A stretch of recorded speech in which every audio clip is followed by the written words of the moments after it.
Inilah 30 hari bersuara ala podcast Kepo Buku bersama Rani, Toto, dan Steven. Selamat mendengarkan.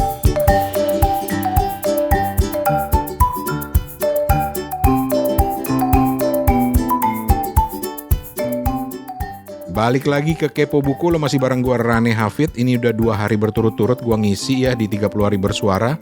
Sehari lagi gue dapat giliran berturut-turut, gue bisa dapat piring cantik men.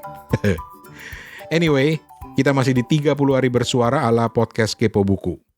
30 hari bersuara ini adalah tantangan dari komunitas The Podcasters Indonesia untuk teman-teman podcaster untuk mengupload 1 episode podcast setiap hari selama 1 bulan berdasarkan kata kunci harian pastinya yang sudah disiapkan oleh teman-teman dari komunitas The Podcasters Indonesia.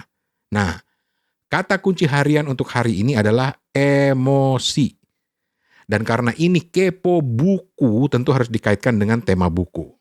Nah, ini dia letak tantangan itu di sini. Lu harus konsisten upload setiap hari. Dan untungnya host Kepo Buku itu ada 3, jadi kita bisa gantian dong, lumayan lah. Kadang-kadang juga, waduh tuh kata kunci ini gimana ya maksainnya ke topik buku ya. Kita harus mencari dan kita harus menantang diri kita sendiri. Dan alhamdulillah so far udah hari ke-7, dapat aja kok kaitannya. Oke, emosi. Emosi itu nggak selalu dikaitkan dengan kemarahan kan. Bisa juga terkait dengan tingkat emosi lo, baik yang sedih, senang, dan pastinya juga marah. Nah kali ini, gue mau berbagi buku yang bisa menggugah emosi lo. Menurut versi gue karena ada latar belakangnya. Kalau lo ada versi lain ya bebas, kita bisa sharing sama-sama di sini. Nah buku yang gue mau bagi ini adalah Wonders karya R.J. Palacio. Ini menurut versi gue ya, belum pernah gue nemu buku yang bisa mengaduk-aduk emosi seperti buku karyanya R.J. Palacio ini.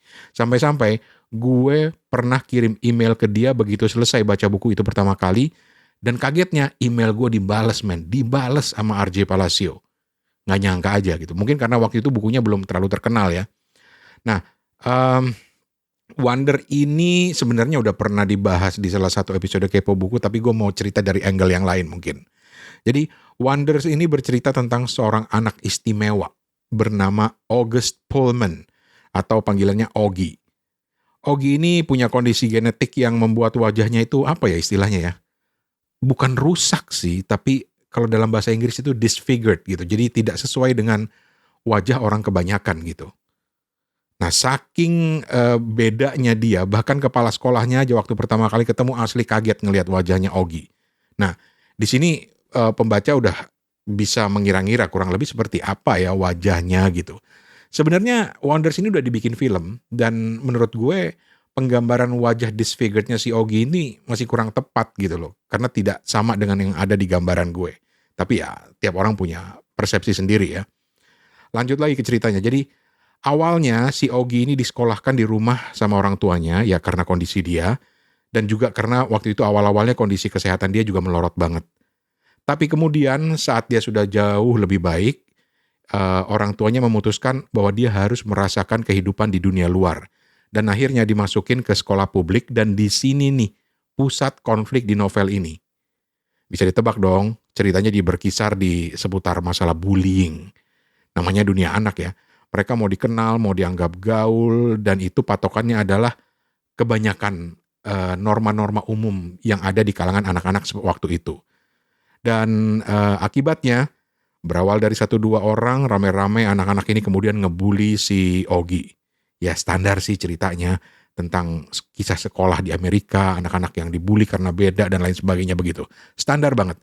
Tapi yang bikin menarik buat gue adalah cara R.J. Palacio ini mendeskripsikan berbagai hal di buku itu.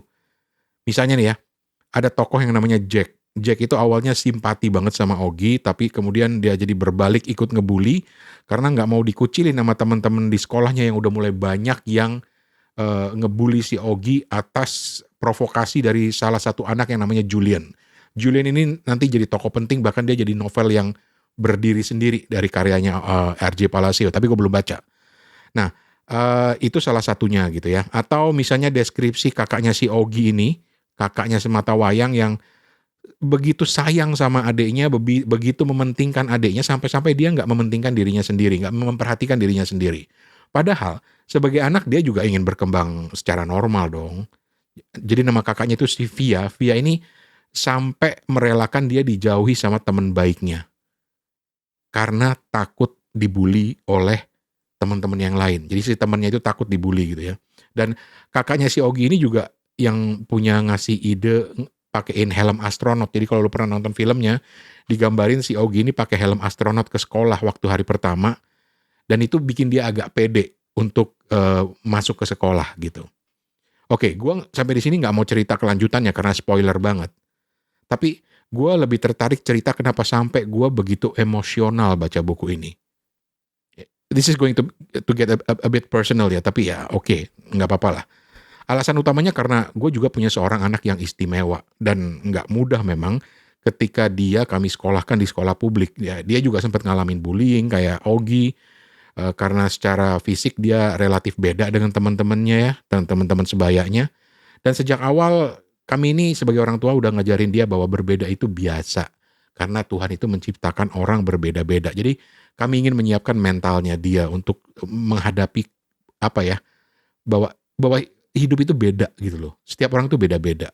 Jadi nggak ada istilahnya cacat, nggak ada istilahnya kelainan dan lain sebagainya. Itu kata-kata yang paling kita hindari.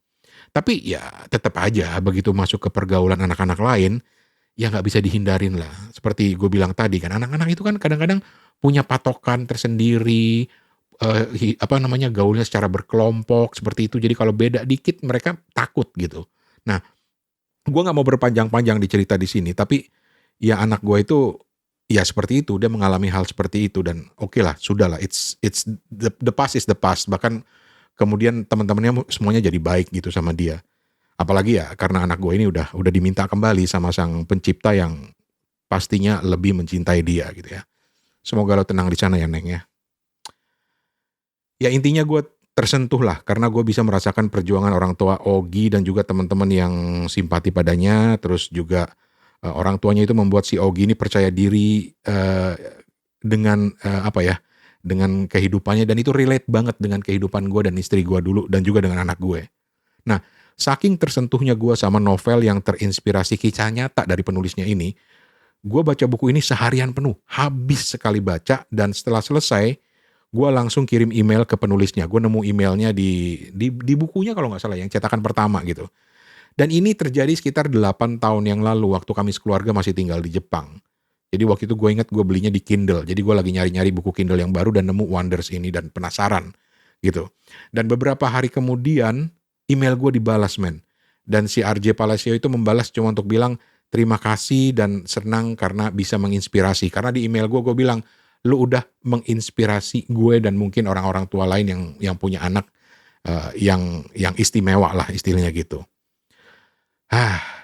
Guys, dunia ini gak seragam. Setiap orang berbeda dan ada yang memang dikehendaki Tuhan untuk punya anak yang berbeda pula gitu. Nah, buat gue buku ini menginspirasi kami para orang tua dan berhasil memperbaharui tekad kami untuk membesarkan anak dengan sebaik mungkin di tengah derasnya arus perbedaan itu. Ya, begitulah. Gitu aja sih yang gue mau cerita kali ini. Mohon maaf kalau agak terdengar emosional, tapi ya dari segi kata kunci berhasil dong. Gue berhasil menerjemahkan kata kunci harian emosi ini yang relevan dengan buku, walaupun agak-agak personal. Mohon maaf kalau dianggap terlalu personal. Sekian Kepo Buku edisi 30 hari bersuara ini. Selanjutnya gue oper ke Steven Sitongan di Ambon untuk ngisi hari ke-8 besok dengan kata kunci yang tidak kalah menantang, yaitu jenuh. Wah, ini seru nih. Apa yang kira-kira bikin Steven jenuh dalam urusan buku, atau apakah ada buku tertentu dengan tema jenuh yang mau dia share? Kita tungguin besok. 30 hari bersuara adalah gagasan dari komunitas The Podcaster Indonesia. Saya Tante Google, sampai ketemu di episode besok. Permisi cuy.